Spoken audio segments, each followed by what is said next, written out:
10, etc. Né? Então, esse recado, todos devem conhecer a doença, eu acho que é um recado muito importante, certo? Família, a criança e, fundamentalmente, o pessoal da escola. Próximo, por favor.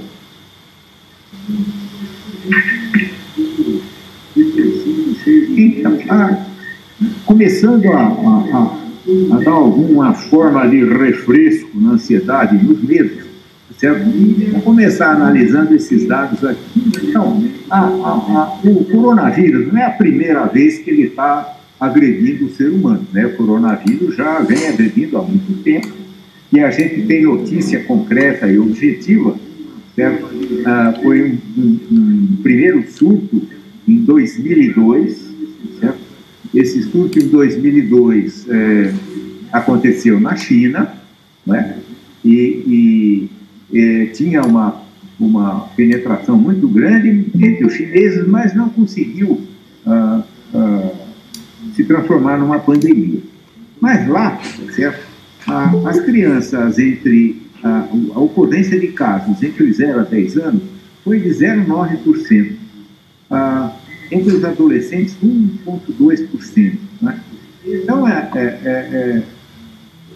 está se repetindo hoje a mesma coisa. Quer dizer, não é que estamos... poxa, não. Isso é uma coisa, é um perfil, certo?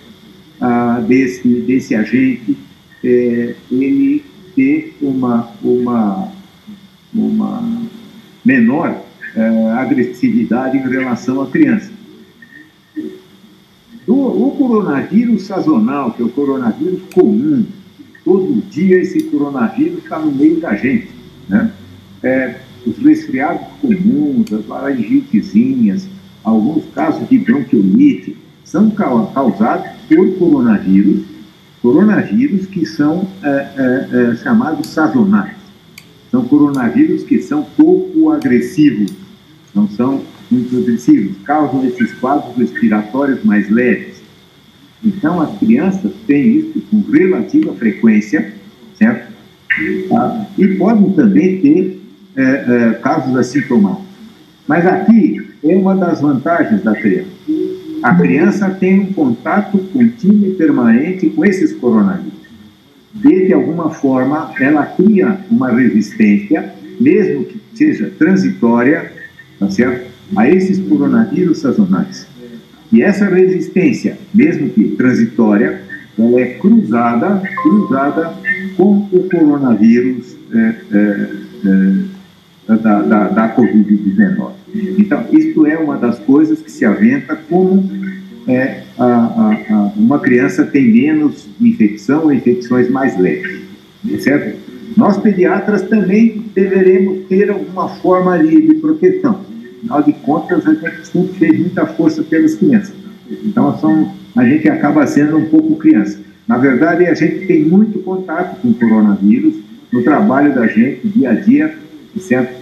Atendendo com aquelas crianças tossindo em cima da gente, etc. E uma das explicações que determinados segmentos da sociedade têm menos a infecção ou infecções mais leves seria essa, a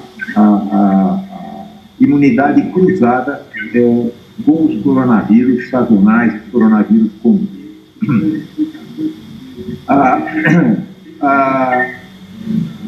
O Covid na China, certo? A mortalidade, né, em criança foi 0, né?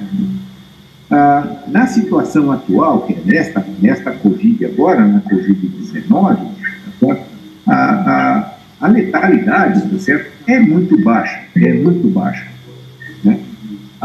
E as crianças que tiveram problemas, esse número que está aqui, desculpa, saiu 6%, é 0,6%, tá? As crianças que foram a óbito, tá certo? Pela Covid, sempre foram crianças que tinham comorbidades graves, né? Não chega a 300 crianças no mundo, certo? Que morreram. Então, é uma coisa assim, verdadeiramente difícil você ter uma forma grave numa criança normal, sem comorbidade e que leve a um êxito letal. Né? A próxima, por favor.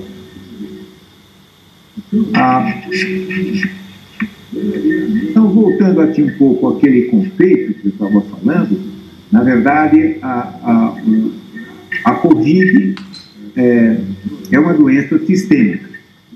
Então, o SARS-CoV-2, que é o nome do vírus, SARS-CoV-2, ele compromete qualquer tecido do organismo.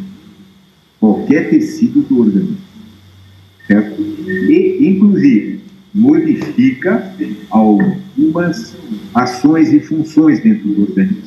Por exemplo, é extremamente perigoso o que o coronavírus faz com o seu sistema de coagulação. Ele promove um aumento da coagulação progressivo que vai levar você a ter problemas tromboembólicos que podem atingir diferentes regiões do seu organismo. Pode ser uma microembolia pulmonar, certo? Isso acontece em 79% das pessoas que vão a óbito, que morrem. Pode ser um tromboembolismo de sistema nervoso, como o desse repórter. Existe, o caso dele não é caso único, existem algumas referências na literatura, principalmente em pessoas mais jovens, abaixo de 50 anos, de que tem um acidente vascular cerebral, não é hipertenso, não tem nenhum fator para ter um acidente vascular cerebral, tem um acidente vascular cerebral, você vai analisar e estudar, tá certo?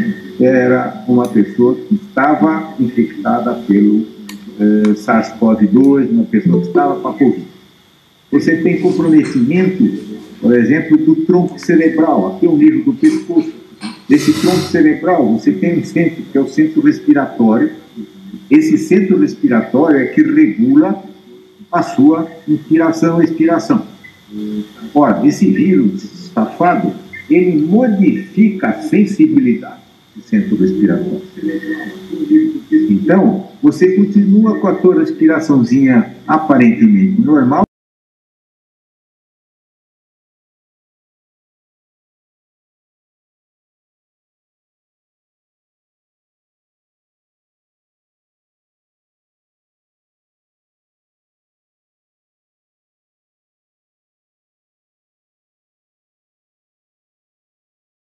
tenha muito cuidado, certo? Mas, mais recentemente, certo? Com o advento, com toda a possibilidade de se fazer um tratamento precoce, a gente conseguiu melhorar muito toda essa evolução. É a próxima, por favor. Então, a Covid é uma doença grave, certo? Mas pouco acontece no adulto, né? Pouco acontece no adulto. Na criança, desculpa. E ela tem uma evolução. Isto é uma questão individual, certo? De cada uma das pessoas, certo?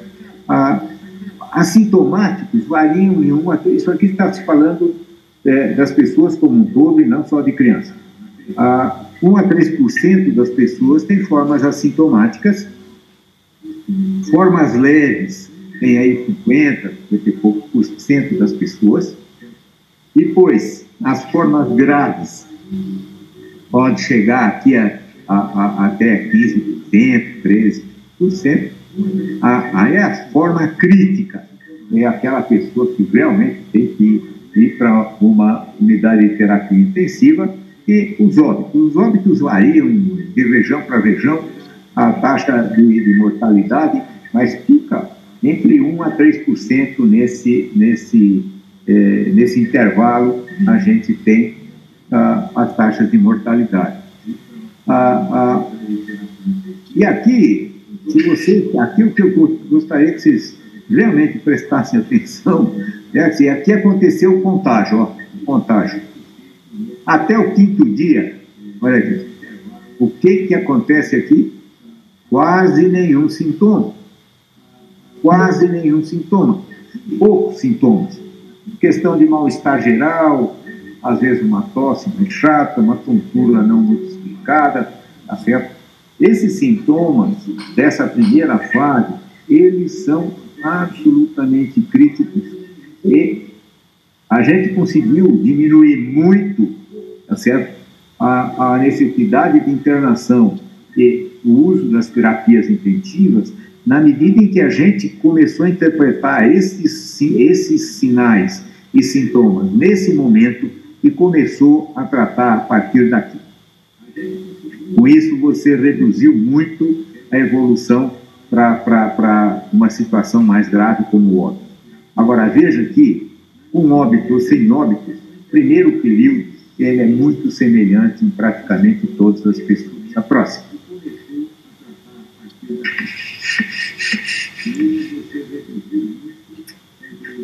Então, aqui é para entender um pouquinho como é que essa doença evolui. Né? Essa doença, ela tem três partes. Né? A primeira parte, certo? Aqui que está nesse segmento aqui, nessa primeira parte, certo? Eu tenho muita atividade viral. Os vírus estão se multiplicando com muita intensidade, certo? Mas eu quase não tenho resposta inflamatória.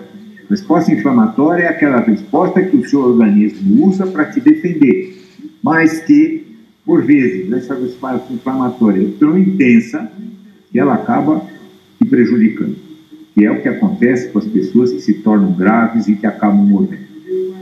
A segunda fase da doença, eu já tenho pouca multiplicação viral e já tenho esses sinais dessa resposta inflamatória, até que eu entro realmente numa fase só inflamatória. E isto aqui foi um grande erro, certo? No que aconteceu na assistência da Covid nas fases iniciais no mundo inteiro. Por quê? Não sei se vocês lembram, mas até pouco tempo atrás, a própria Organização Mundial da Saúde, e hoje ainda aqui no Brasil, muita gente está pensando desse jeito, dizia o seguinte: só procure um hospital quando você estiver se sentindo mal. Como? Quando você estiver com dificuldade respiratória, quando você estiver muito cansado. Ora, quando eu procuro hospital, quando eu estou muito cansado, eu já estou aqui nessa fase, na segunda parte da segunda fase, e já entrando na fase de resposta inflamatória. Ou seja, eu já cheguei numa fase grave para ser atendido. Né? Então, para vocês entenderem um pouco essa doença, esse tratamento precoce que a gente está colocando, que tem muita discussão política, econômica em torno dele, tá certo? Mas a prática dele, com certeza, é útil. Eu tenho feito esse tipo de coisa, atendi mais de 100 pacientes com Covid, e, graças a Deus, não perdi nenhum caso até agora, certo? E pessoas, às vezes, de risco, certo? Porque tratamento precoce vai ajudar você a não ter tantos vírus e não entrar nessa fase inflamatória de uma forma muito intensa. Então, só para vocês ficarem com esse panorama na cabeça de vocês de como é a doença. A próxima, por favor. Bom, a doença na criança, certo? Aí que é o que começa a interessar mais para nós e todos aqui, é o seguinte: primeiro que a Covid em criança, no total das Covids que foram confirmadas, elas não chegam a 2%, elas não chegam a 2%. É um número bem pequeno, certo? De crianças acometidas com diagnóstico confirmado.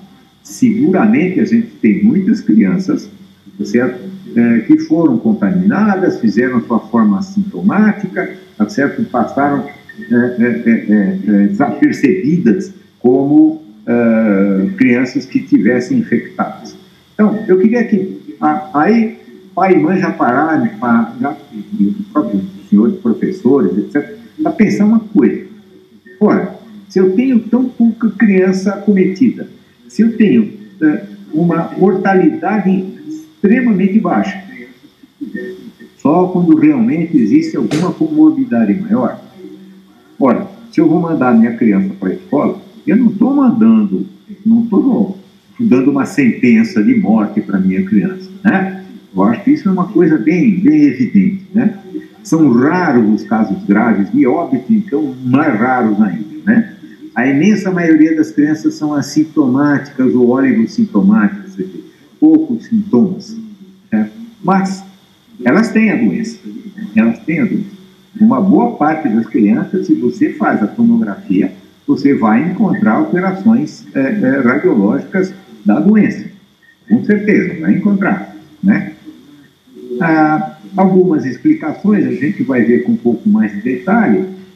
Uma delas é com relação a esse ACE2 que vocês estão vendo aí.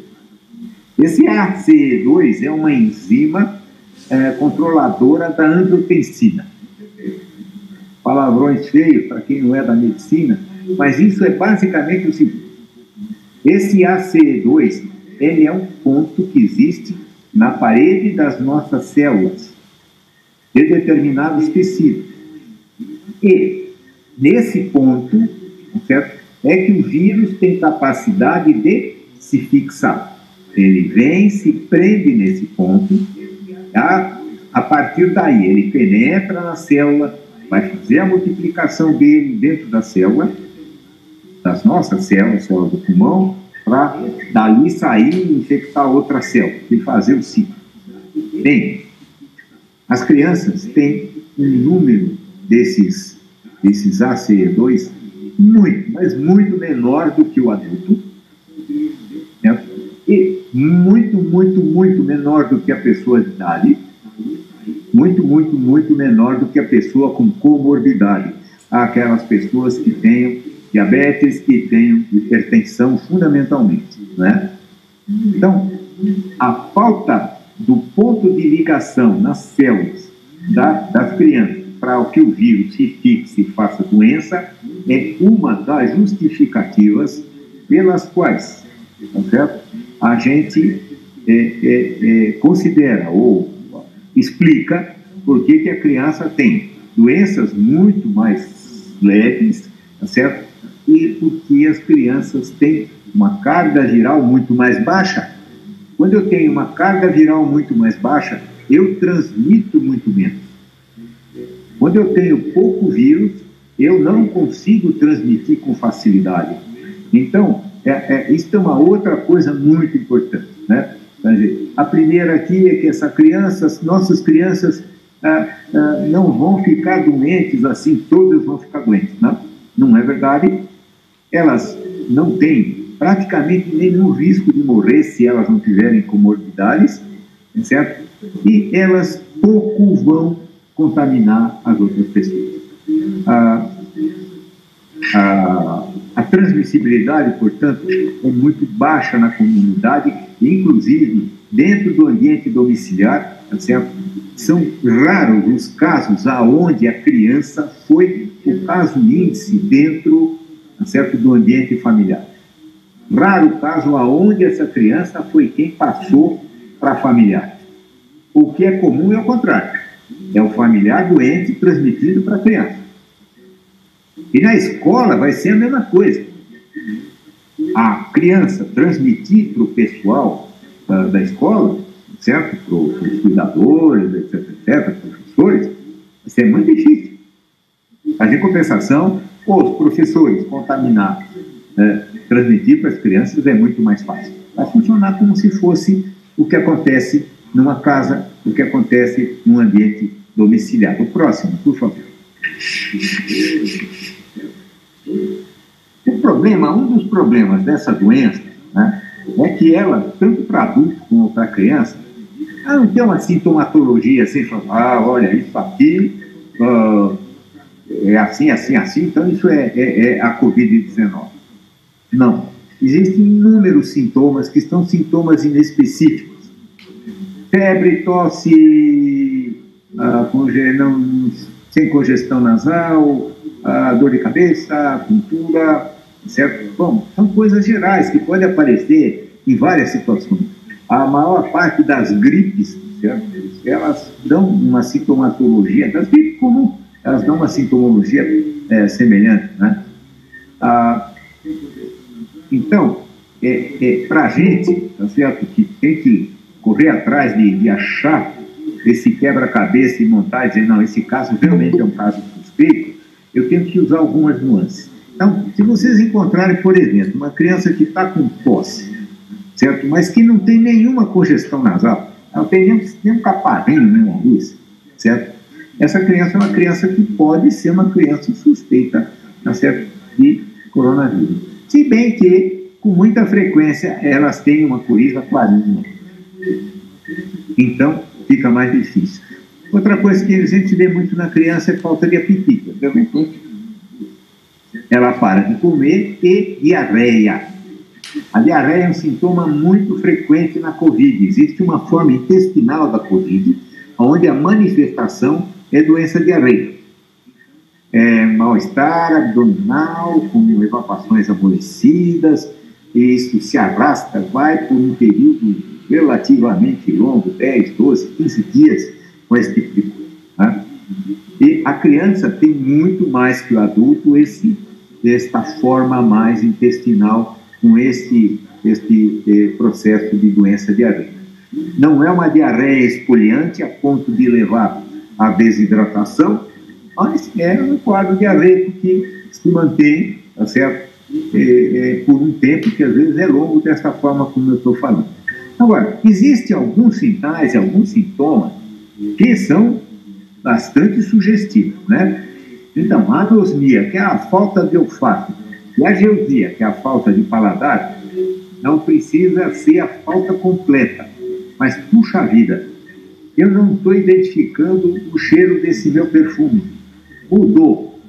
Mudou a minha sensação olfativa em relação a isso ou aquilo. O meu paladar é um paladar que também está estranho.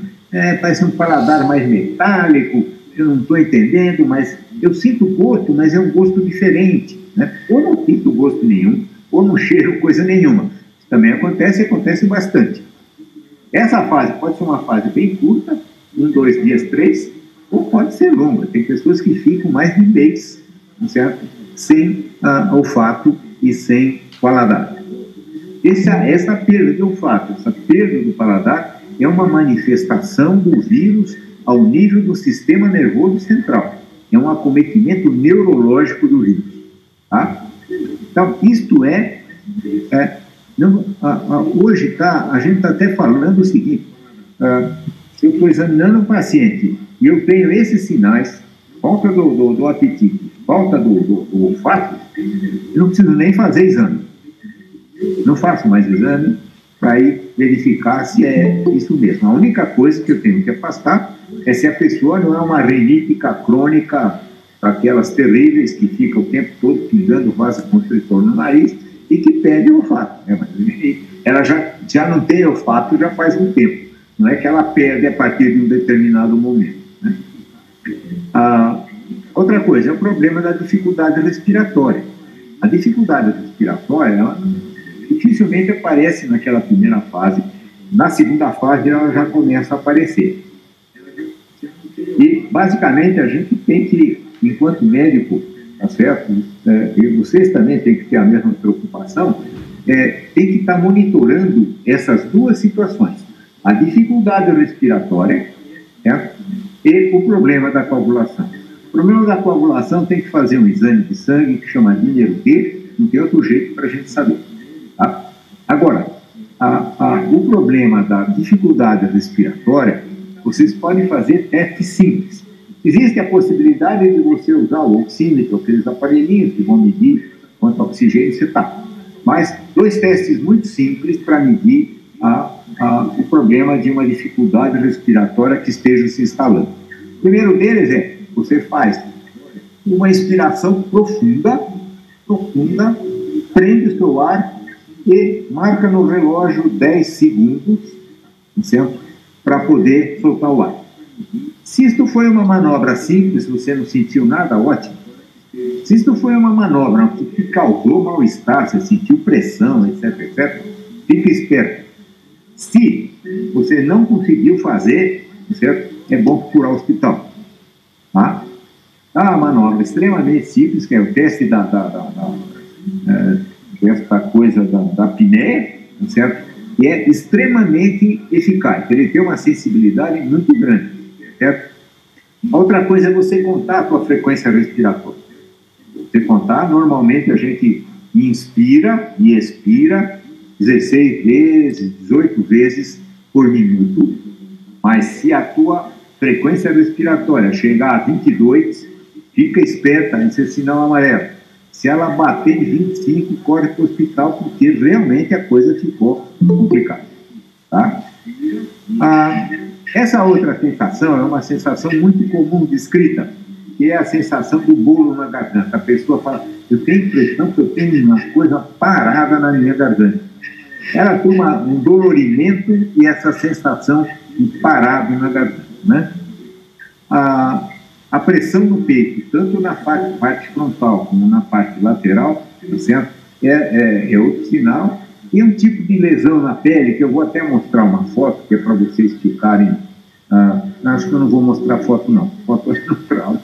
Mas são lesões na pele, na borda do dedo, na forma de uma hiperemia, de um vermelho, certo? Que às vezes chega a formar uma úlcerazinha. Tá? Então, esta sintomatologia, a gente tem que pensar nela e trabalhar para fazer o caso suspeito. Fez um caso suspeito, não tenha dúvida, tem que tratar, certo? E tem que cuidar muito de perto o problema da coagulação e o problema da respiração. Na criança, o que a gente tem mais frequentemente é o que tem vermelhinho aqui. Febre, tosse, falta de apetite, diarreia, náusea, vômito e um pouco de congestão nasal com corizazinha, com um corrimentozinho. A próxima, por favor. Bom, agora vamos aliviar os corações, tá certo? Diminuir a pressão em relação àquela coisa que se falava no início da pandemia.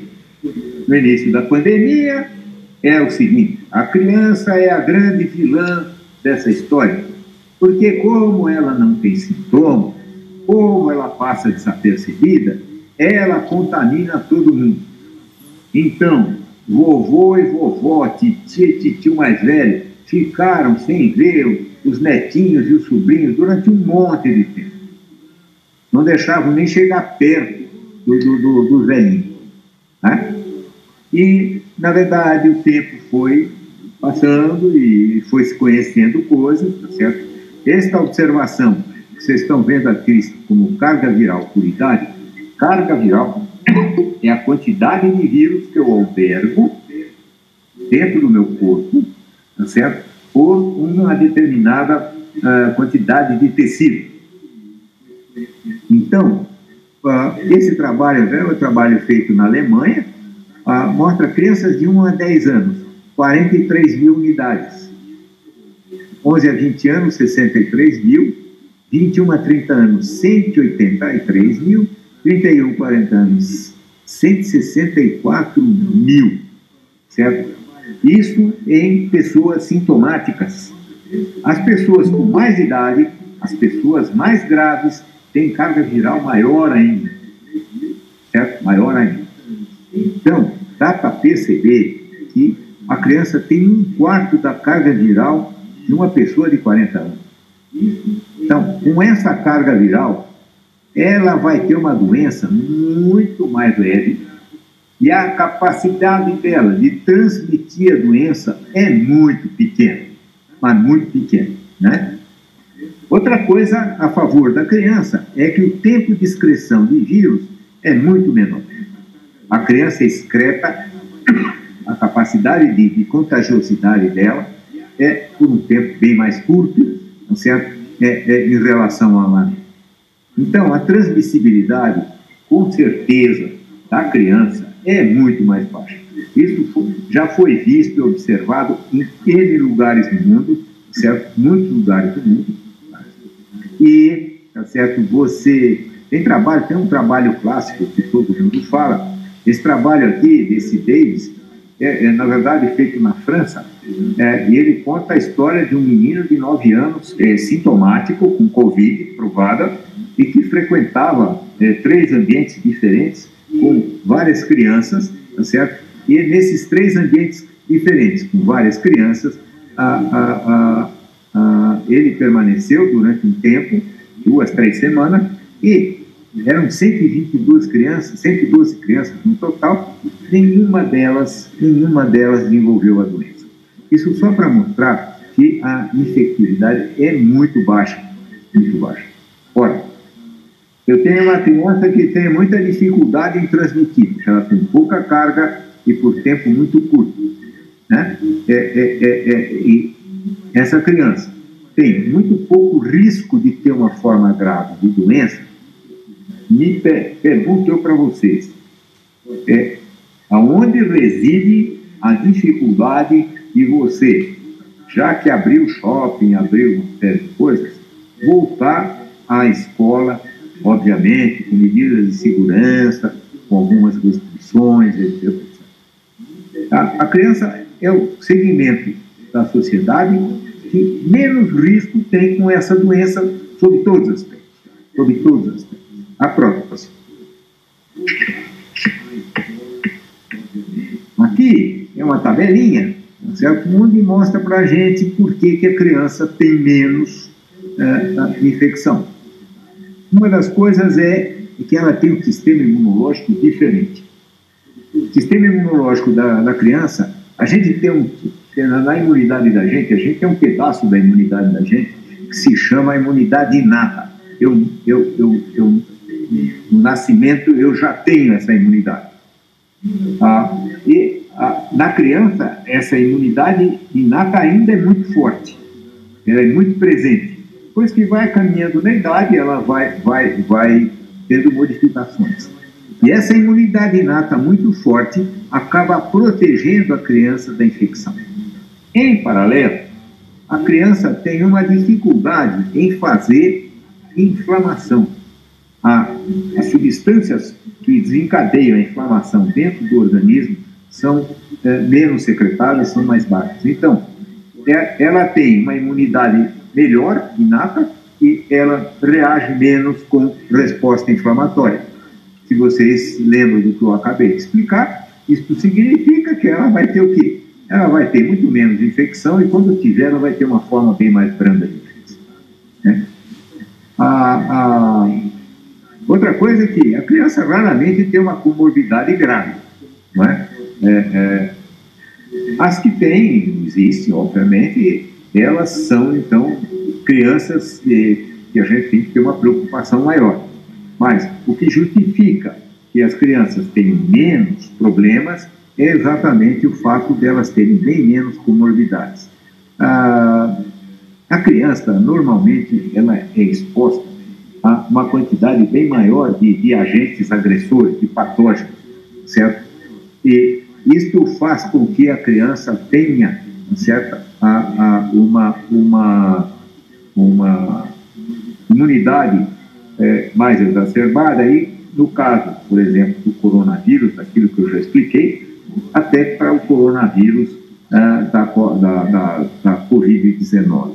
A criança ainda é uma criança que, as crianças sempre são muito mais colonizadas na mucosa do que os adultos. Quando você tem muita bactéria, muito vírus em uma determinada região, ao chegar outro vírus, existe uma competitividade entre eles. E essa competitividade acaba fazendo com que haja uma redução na possibilidade daquele vírus que está chegando causar infecção. A infecção da criança, ela, como a gente chama, não é uma infecção primária. Não é aquela criança que ganhou a infecção, certo? E depois levou para dentro da sua casa e ali ela disseminou a infecção. Isso é uma coisa absolutamente errada. Na verdade, a criança é o contrário. Ela recebe a infecção no ambiente domiciliar. Então, ela não recebe a infecção de primeira mão. Ela vai receber a infecção já transmitida de um para o outro, do outro para o outro. E essa transferência do vírus dentro de uma mesma comunidade faz com que o vírus, pelo menos numa teoria, faz com que o vírus diminua a sua agressividade, né? A história do ACE2, que eu já expliquei para vocês, nas células, que menos ACE2, menos vírus, tá certo? E uma história que agora já teve na moda, agora eu comecei a escutar outra vez, que quem foi vacinado para BCG teria mais proteção ao nível pulmonar, tá certo? Ao nível pulmonar. Então, isso é uma coisa que a gente não tem uma comprovação, tá certo? Mas é uma coisa que se fala, escutei até outra vez, até na mídia aí, se falando novamente sobre isso. Próximo, por favor. Aqui, para deixar esse assunto bem sacramentado como uma coisa bem científica, né? Eu trouxe assim, o que é o melhor trabalho feito até hoje em relação a esse assunto da criança como doença e como agente de transmissão. Esse trabalho foi feito por esse professor, Jonas Ludvigsson, que é de um instituto sueco chamado Karolinska. Esse instituto sueco é considerado o melhor instituto de epidemiologia do mundo. E esse senhor Jonas, é um dos melhores epidemiologistas do mundo. E esse senhor analisou 700 trabalhos já publicados nesses 2-3 meses, certo? E fez todo um apanhado, todo um trabalho do ponto de vista estatístico, certo? E ele chega a essa conclusão. As crianças, muito provavelmente, elas não são veiculadoras de doença para outras pessoas. E mais que isso, aqui embaixo, se vocês vão olhar, certo? Com a volta, abrindo as escolas e os jardins de infância, muito provavelmente não vai se ter nenhum aumento de mortalidade. Não é o fato da escola estar funcionando que vai aumentar a mortalidade por Covid na região. Então, eu tenho, assim, uma convicção muito grande nesse instituto, nesse senhor, tá certo? Tenho as minhas convicções pessoais, as minhas observações, tá certo?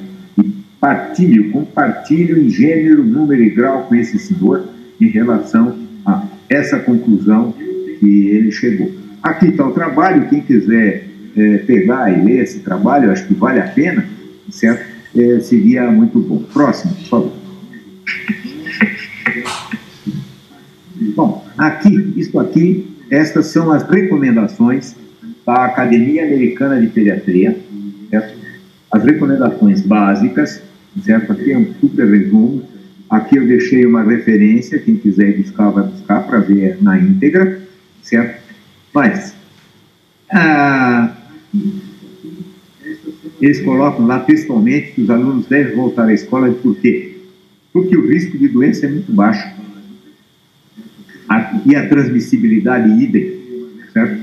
Agora, que há um grande prejuízo das crianças nas habilidades sociais e emocionais enquanto persistir o isolamento, enquanto eles estiverem fora da escola. A escola não é só cognição. A escola é mais do que cognição, muito mais do que cognição. A escola é todo um treinamento nessas habilidades sociais e emocionais, né? E quando você perde isso, quando você quebra essa rotina da criança, toda vez que você quebra uma rotina, você gera estresse, não tem jeito. Isso é sempre assim, tanto para coisa boa como para coisa ruim. Quando você vai fazer uma viagem muito diferente, que você nunca fez na sua vida, certo? Você entra em estresse. Consciente ou inconscientemente, você entra em estresse, certo?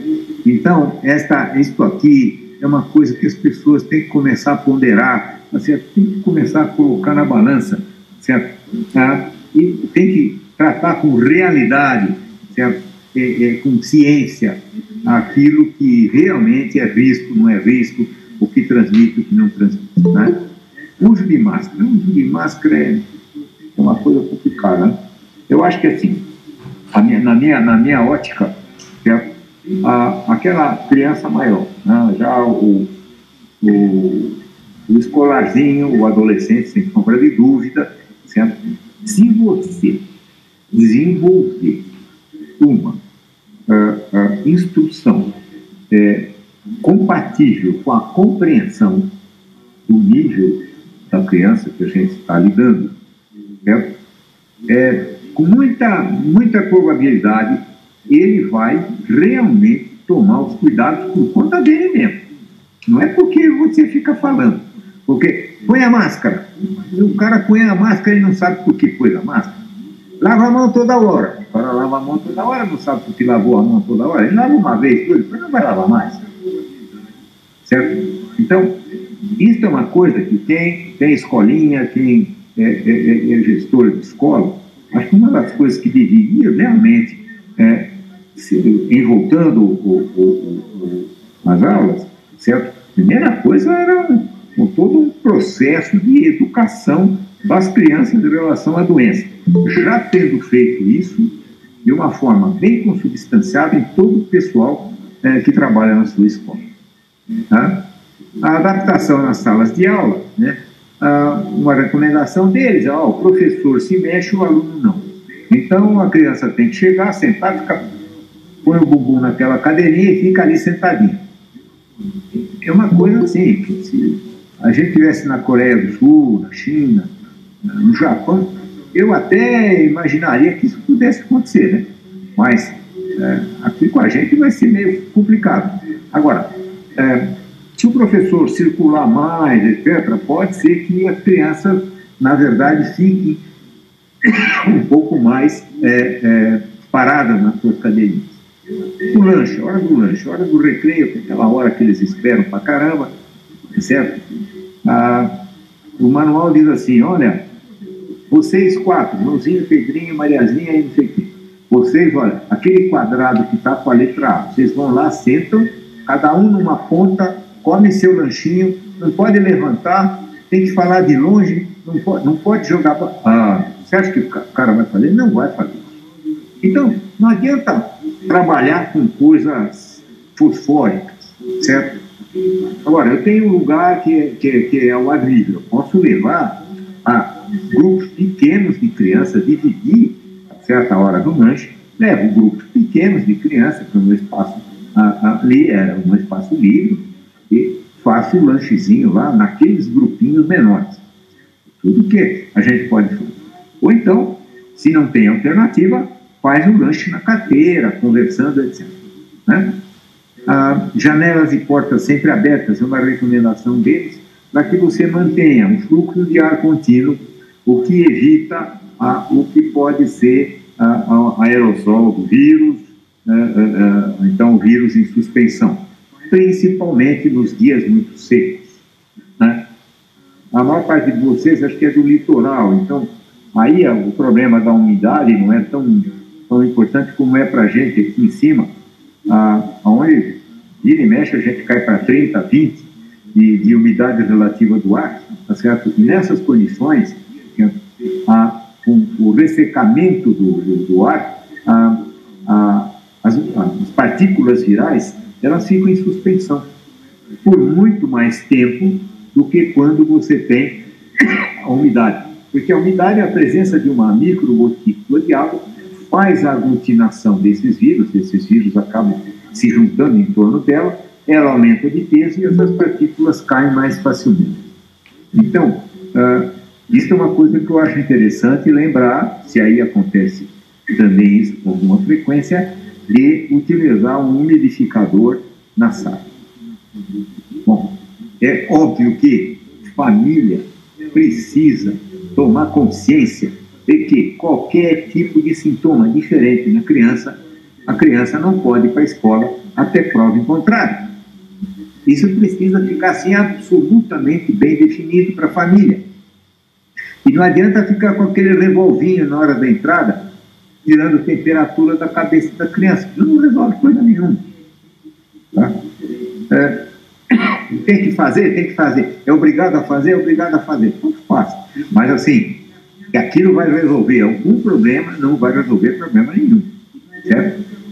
Então, assim, a orientação de que sinais e sintomas de qualquer natureza, qualquer mudança no comportamento biológico da criança, não leve a escola até que tenha um tempo e tenha uma justificativa para aquilo. Tá? Treinamento para limpeza e higienização, as crianças, elas ganham isso se vocês souberem explicar a doença para elas. Se vocês explicarem como é que o bichinho voa, o bichinho não voa porque não tem ar, como é que ele fica no ar, certo? E como é que ele entra em mim, pela minha narina, pela minha boca, certo? E que eu posso passar a mão em cima de uma mesa, enfiar na boca e levar o bichinho. Tá? Que a hora que eu ponho a máscara, certo? O bichinho não entra. Então, essas coisas fazem com que a criança tenha uma participação ativa no processo e não seja só um mero repetidor, certo? De uma ordem e pronto. Não é? Condição para transporte coletivo e locomoção na escola, que é uma coisa complicada, né? De preferência que essa coisa seja feita de uma forma individual. Cada família é o seu. Ou então, se for usar transportes coletivos, certo? Vai ter que usar aquela regulamentação. Então, ó, banco sim, banco não dá para encher o ônibusinho ou a pedua, coisa desse tipo, tá certo? Porque mas você está falando que não tem risco de pegar. Falar não tem risco de pegar não quer dizer eu vou facilitar pegar. São duas coisas diferentes. Eu sempre digo que tem uma diferença muito grande entre acidente e omissão. Né? Se eu encher um ônibus, apertar um ônibus de criança e alguém pegar, não foi acidente, foi omissão. Se eu seguir a regra, né, mantenha mais a distância, etc., ia acontecer, aí lamento, mas aí foi um acidente, que pode acontecer em qualquer lugar, não precisa ser na escola. Isso que precisa tomar consciência. A criança corre em casa, mesmo o risco que ela corre na escola. Precisa tomar consciência disso, sabe? Bom, começou a escola, né, vai haver uma pressão danada para recuperar o que não teve. Principalmente família vai ficar atrás. Olha, então precisa ter um trabalho, precisa rever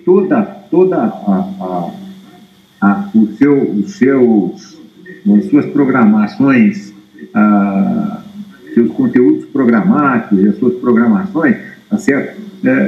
No sentido de que não vai ser desse jeito, não. E tem mais uma outra coisa. Não vai poder ser igual para todas as crianças. Porque as crianças sofreram com esse afastamento, certo? Diferentes agressões. Tem as que estão muito agredidas, as que estão menos agredidas, certo? Um elemento de importância nessa agressão é realmente a déficit de atenção. É muito comum essas crianças que vão chegar agora para vocês terem um comportamento de uma criança que tenha déficit de atenção. Vai ser uma coisa transitória? Vai ser uma coisa transitória.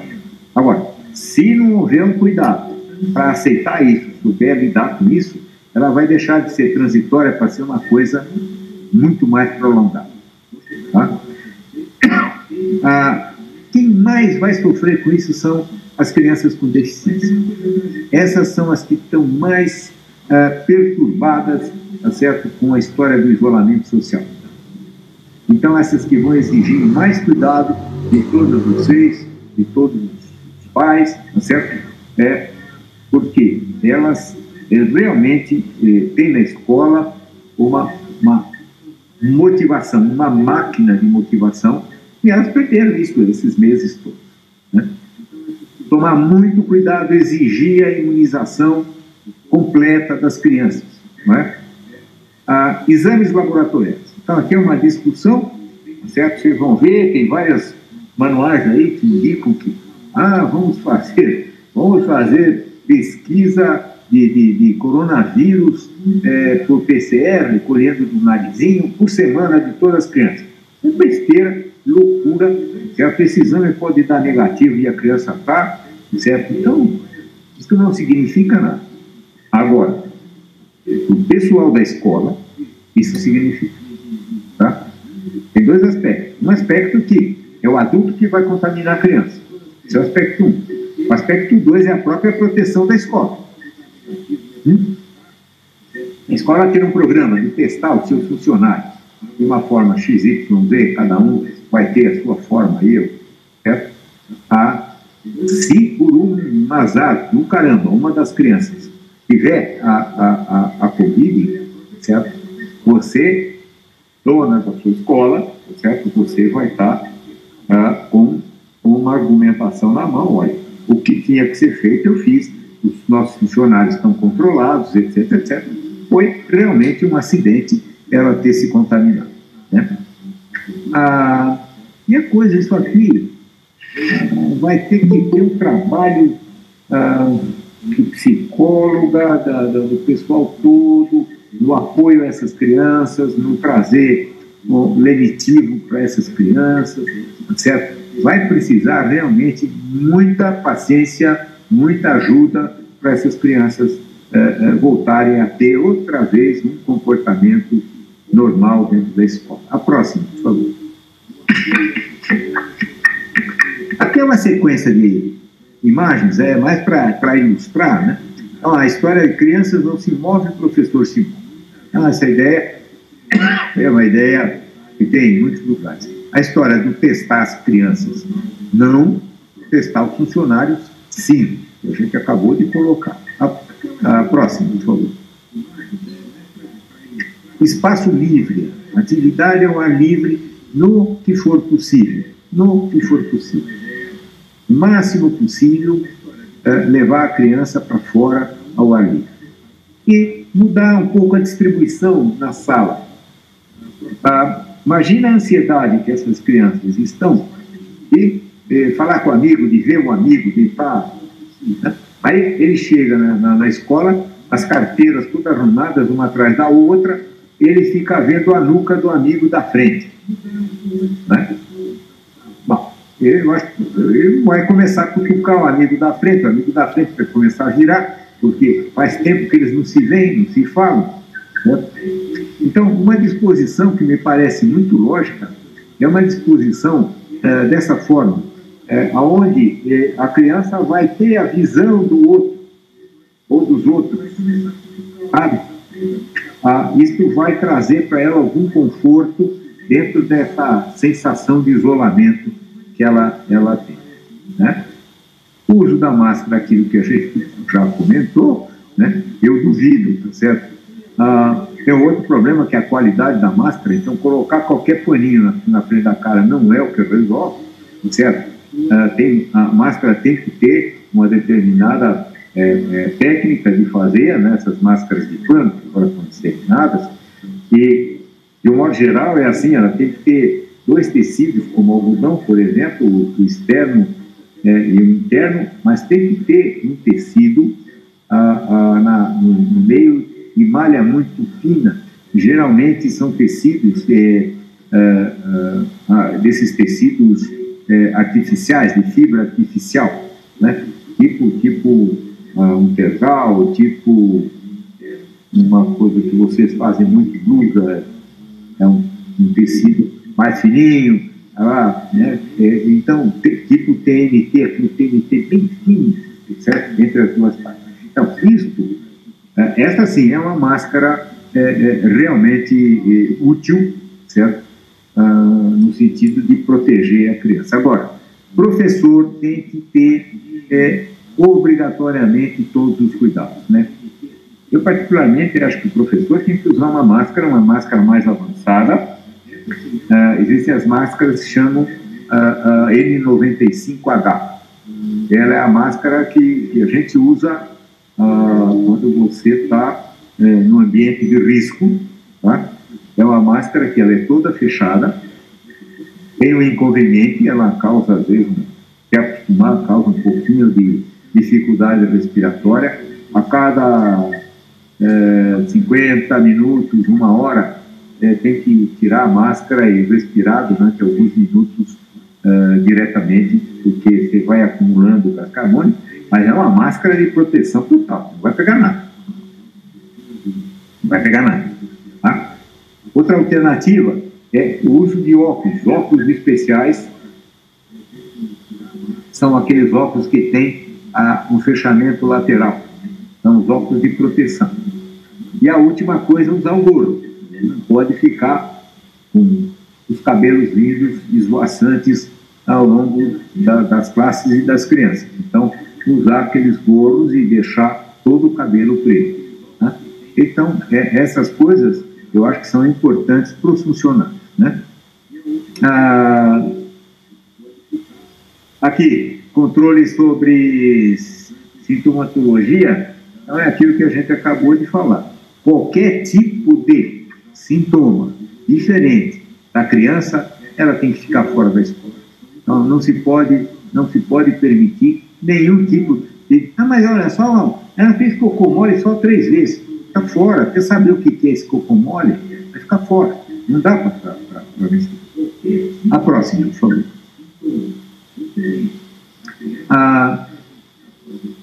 E isso aqui é uma coisa importante, né? Fazer... Você vai ter que ter o teu currículo lá básico, etc, e ter o currículo online. Por quê? Uma das coisas que você pode fazer é alternar a turma. Um dia online e um dia presencial, certo? Para manter a turma inteira. E a outra coisa são as crianças que são contactantes. Pô, apareceu um caso na casa do Joãozinho. Então, o Joãozinho vai ter que ficar 2 semanas sem ir para a escola. Então, ele vai ficar mais 2 semanas, certo? Sem material, sem nada. Então, sempre imaginar de ter esse currículo paralelo, online, certo? Para utilizar nessas situações, com uma boa explicação para as crianças do que é a doença, ela sozinha vai fazer o cuidado dela, inclusive com a lavagem das mãos, tentar usar o máximo possível a máscara, etc, etc. A próxima.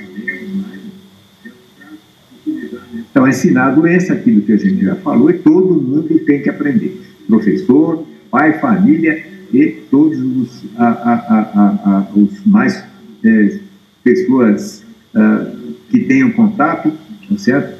Para que todo mundo se torne mais colaborativo. O problema do transporte a gente já falou. Próximo.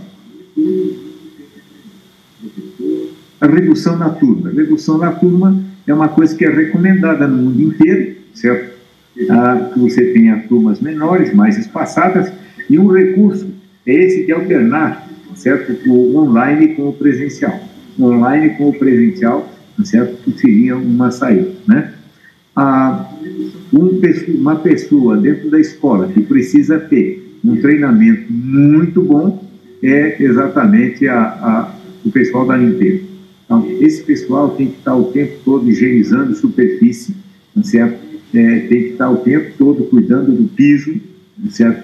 Então, isso é uma coisa que tem toda uma regra, certo? Existem guidelines para isso, se alguém quiser, pode me pedir que a gente faça. Próximo, por favor. Aqui vem uma coisa muito séria, que é o problema do ar-condicionado. Não pode usar ar-condicionado. Né? O ar-condicionado é um dos grandes disseminadores de vírus, certo? E que acaba causando muitos problemas. Né? Na condição de baixa umidade, já falei, né? Quer dizer, não utilizar de forma nenhuma, utilizar sempre o umidificador, certo? Então, é sem ar-condicionado e, se necessário, com o umidificador. Próximo. Bom, isso aqui é um trabalho feito pelo Instituto de Psiquiatria da USP, certo? Um grupo especial. Então, o que foi levantado, certo? O que foi levantado? As crianças desenvolvem estresse agudo, ansiedade, fobia escolar, pensamentos obsessivos, desenvolvem rituais, depressão, tem aos montes, hiperatividade e desatenção, oposição e até um quadro tipo autismo as crianças vêm desenvolvendo. Então, precisa vocês trabalharem um pouco esses sinais, essas condições, certo? para fazer na escola a identificação de como cada um vai chegar para poder fazer um trabalho de recuperação, né? A próxima. Então, aqui, ó, mudanças na rotina são entendidas pelo nosso cérebro como estresse, e que gera alterações físicas e emocionais, né? Como explicar para a criança o que estamos passando? Então, a primeira coisa, a pessoa precisa aprender para explicar. Se você não sabe, você não consegue explicar. Você vai falar bobagem. Uhum. Se você vai falar bobagem, você vai falar mentira. Se você fala mentira, isso para a criança é um desastre total, né? Não pode ter medo de falar a realidade para a criança. Ela está esperando que você faça isso. Ela está esperando que você transmita para ela por que você está aflito. Sabe? Então, essa ideia de que criança é um ser idiota que tem que acreditar em cegonha, certo? A gente tem que riscar no mapa, isso não existe mais. Hoje, criança de 1 aninho e pouco pega o celular e começa a querer mudar de tela. Certo? Então, a capacidade da criança hoje, certo? De fazer raciocínios, até raciocínios mais extemporâneos, raciocínios mais complexos, é grande, né? Proporciona um ambiente em que a criança se sinta à vontade para fazer. Agora, uma coisa que é bastante interessante é começar por aqui. O que você sabe dessa doença? Perguntar para a criança, o que você sabe dessa doença? Vocês vão ver que vocês vão achar histórias assim, as mais variadas, né? As mais variadas, né? Mas começando por aqui, se abre um espaço, né, para, se você tiver aí cuidado e tato, você vai colocando as outras coisas que são importantes. Sempre responder com honestidade, não tem história de cegonha aqui, porque não vai dar certo. Use uma linguagem apropriada, óbvio, para cada nível de criança, certo? Esteja preparado para repetir informação e explicação várias vezes. Criança, depois, somente as de mais baixa idade. Ou que você explicou um negócio, ela pegou, pôs aquilo aqui dentro. Ela vai ficar, aquilo fica trabalhando, né? Ela vai passar um tempo, ela vai te checar outra vez para ver se você falou era verdade. E se você repete exatamente a mesma coisa. Ela checa, né? Então isso precisa ficar muito claro. Se você não souber responder, a melhor coisa é assim, eu vou olhar, ou vamos olhar juntos, se é uma criancinha um pouco maior, e vamos resolver esse problema. A próxima, por favor. Então, para as crianças mais, para os adolescentão já leu, tá certo? Adolescentão tem aquele sentimento, eu sou eterno, nada acontece comigo, esse vírus não existe, esse vírus é uma porcaria, é tudo bobagem que estão falando, certo? Eu realmente estou completamente atordoado com essa situação, eu não vejo saída na minha vida, certo? Eu vou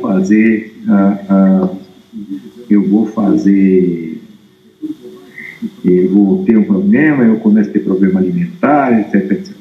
Conversa ontem com um psicólogo, ele, em 30 anos de trabalho, tinha tido 5 casos de tentativa de suicídio. E em 4 meses de quarentena, ele já teve 3. Então, o que a gente está tentando colocar e que precisa despertar as pessoas é que a situação é grave. Não é uma situaçãozinha assim, falar, não, uma criança depois a gente dá um jeito. Não vai dar um jeito assim, fácil. Não é fácil de dar um jeito, né? O adulto, né, o adolescente, né, você tem que estar junto com ele, tá certo? Tem que trazer informações assim, confiáveis, tente, se quiser assistir a notícia, assista junto, comente, certo? Valide o pensamento dos caras, né? Porque é muito comum, o cara chega e fala qualquer coisa, pai e a mãe falam, isso é bobagem. Como bobagem? Eu estou morrendo de medo, eu estou apavorado aqui, você vem me falar que isso é bobagem, certo? E ele não vai questionar isso, mas ele vai ficar com isso lá dentro dele, né? Discutir diferentes reações que ele pode vivenciar, né? você pode estar explicando para ele, né, tá certo? O que pode acontecer, o que é um estado depressivo, o que aparece no estado depressivo, o que aparece na ansiedade, e daí para frente, né? Não faça promessas que não vão ser realizadas. Não, fica sossegado, que daqui 15 dias está tudo normal. Daqui 15 dias você vai voltar na sua escola de futebol, vai jogar futebol, você vai no cinema. Não vai acontecer nada. Então, esse aspecto tem que ser bem realista. Explique que eles podem ter conversas com você a qualquer momento. Falar, tivemos esse papo, a qualquer hora que você precisar, nós estamos aqui, vamos conversar outra vez, vai ser muito bom. A próxima, por favor. Bom, já falei muito, tá certo? Vou terminar com isso aqui, que é o seguinte. Na verdade, o que a gente busca? A gente sempre busca dar às pessoas saúde, né? A OMS tem um conceito de saúde que é o bem-estar biopsicossocial e espiritual das pessoas, tá? Mas o conceito que eu mais aceito e que eu mais tenho confiança nele é desse senhor chamado Kaplan. Ele diz a capacidade de adaptação às diferentes situações. Isto é ter saúde. Eu posso ter saúde como um tetraplégico que me adaptei naquela situação e não tenho nenhuma saúde como um depressivo crônico que tenha todas as partes funcionando. Não é? É porque eu não consigo sair daquele processo de depressão e me adaptar naquela coisa. Então, o que a gente está buscando agora e que tem que buscar, certo, é esse processo de adaptação depois de tudo isso que a gente passou, continua passando, ainda vai passar um pouco para frente, bem mais para frente, né? Mas é a busca da adaptação. E nesse processo de adaptação existem todos esses elementos técnicos, etc., mas existe muito de bom senso, existe muito de uma forma reflexiva de olhar e interpretar as coisas, né? Então vamos lá em busca dessa adaptação. Então era isso que eu tinha que passar para vocês. Muito obrigado por terem me escutado, certo? E eu estou às ordens se alguém quiser perguntar alguma coisa. Professor, sou eu aqui, Gisele, falando. Uma pena, todos estão me ouvindo, só faz um joinha, sim? Uma pena que as pessoas perderam o início da sua fala com algumas complicações de sonorização, mas também estamos aprendendo. Mais uma vez, agradecer ao professor Dr. Evandro Baldatti, que veio conversar conosco nesse encontro, esclarecer, dar um fio de esperança até para que a gente possa pensar e ter um outro olhar. É uma preocupação grande, sim, com as crianças, não com o conteúdo, mas como elas estão. Então, eu agradeço mais uma vez que o senhor possa ter muitas oportunidades de levar a sua fala para que os grupos, para que as comunidades possam refletir sobre ela e juntos tomarem decisões. Não é uma decisão que é de uma única pessoa, mas são decisões coletivas. Então, nós agradecemos imensamente e deixando aberto, foi muito bom ter o senhor aqui. Bom, eu só tenho a agradecer vocês me escutarem, porque isso é parte da minha missão, né? Como eu não posso ficar lá na frente atendendo no pronto-socorro, tá certo? Coisa que eu fiz a minha vida inteira, tá certo? Eu impus a missão de esclarecer as pessoas, de levar um pouco de verdade, ou levar a verdade no meio de toda essa confusão que foi criada, tá certo? Uma confusão que não faz sentido, mas que está aí, tá certo? Poucas pessoas conseguem se dizer, não, eu estou realmente calmo e consciente, porque não está, né? Quer dizer, realmente a confusão é muito grande. Então, eu agradeço mais uma vez o fato de vocês terem me escutado, certo? Eu não sei se tem alguma questão aí que queiram fazer. Eu vou só colocar aqui para o senhor algumas colocações bem interessantes. Então, anéis, brincos, relógios e pulseiras se devem ser evitados ou é um mito? Essa é uma questão. Se os face shield poderiam ser uma opção de conforto e prevenção para as crianças e para os funcionários. Então, beleza. E uma preocupação com as crianças de grupo que tem asma, né? Se é possível ter um retorno mais na escola. Então, veja o seguinte, ó, acho que aí tem duas coisas. Primeira coisa, o problema dos penduricalhos, né, brinco, essa história toda aí, tá certo? Isso é absolutamente inútil, não precisa estar usando dentro da escola. Isso pode aumentar o risco de contaminação? Não sei te responder se pode ou não, tá certo? Mas, evitando objetos, tá certo? Aonde você possa ter chegada e depósito de vírus, é melhor do que você... não, eu tenho necessidade absoluta para a minha sobrevivência do brinco na orelha. Bom, então você usa o brinco na orelha, tá certo? Senão não consigo respirar. Tá bom, então fica com o brinco. Agora, não é isso que acontece, né? Tira esse brinco, deixa lá, quando você vai embora, você põe de novo. Então, eu acho que isso é tranquilo. Em relação ao problema da asma, né? Então, asma é uma palavra vastíssima, né? Você tem uma quantidade, graus de asma, certo? Muito grande. Quando se fala, olha, o asmático tem maior risco, é o asmático grave. Aquele asmático que está perenemente em tratamento, com frequência tomando corticoide prolongado, usando muita medicação para evitar as crises, certo? Então, esse asmático, certo, é um asmático de um risco maior. Então, essa criança precisaria realmente tomar um cuidado maior com máscara, etc. Mas não é o fato de ser asmático que vai tirar a criança da escola, não. Tá? O que mais? Abre o seu telefone, abre o seu microfone. Pois é, eu falando com o microfone fechado.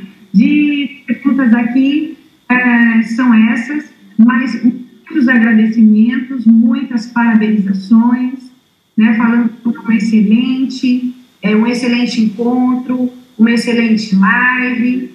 E o senhor só não falou do Face Shield, falou? Falei o quê? Do Face Shield, se isso pode... Pode usar, lógico. O ideal é você ter a máscara, tá? E o Face Shield. Tá? Ok. Então... Tudo bem?